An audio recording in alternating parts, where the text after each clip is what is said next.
खुलुमबाय। गोजोन फुंबिलिनि गासैबो बड'लेण्ड बुब्लिनि अनसायगिरिफोरखौ बरायग्रोबाय। दिनै 7 फेब्रुवारि मंगलबारनि फान्जामुथिखौ फरायथिनो लादों किलिखां ब्रह्मआ। फान्जामुथिनि गिबियाव दं मेष राशि। गावखौनो हारसिं मोनगोन, बयनिबो गाज्रि नोजोर गोग्लैगोन, सुथुर बांगोन। बृष राशि।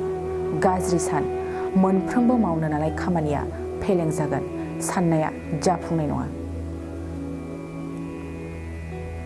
मिथुन राशि।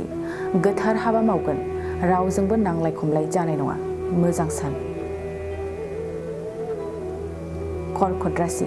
माबाफोर खहा जानो हागौ, सांग्रां जानाया मोजां, गोजान लामा दावबायैया मोजां।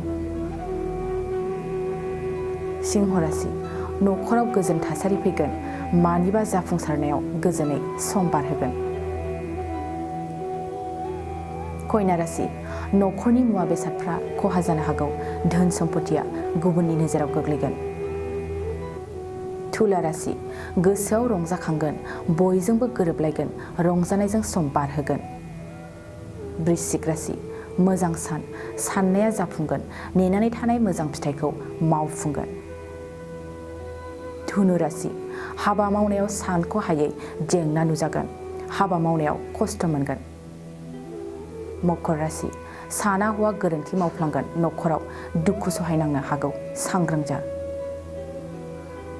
कुम्भ राशि। मोजां सान, फालांगियाव मुलाम्फा जागोन, गोबां रां आरजिगोन, गोजोनै सम बारहोगोन।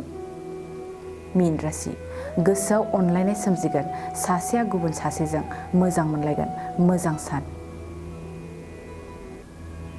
दिनै सानसेनि राशि फरायथिनायाबो एसेनोसै। आसा खालामो नोंथांनि दिनैनि साना मोजाङै मोजां थांगोन बेखौ बड'लेण्ड बुब्लि न'खरनिफ्राय मिजिंथिबाय। गोजोन्थों।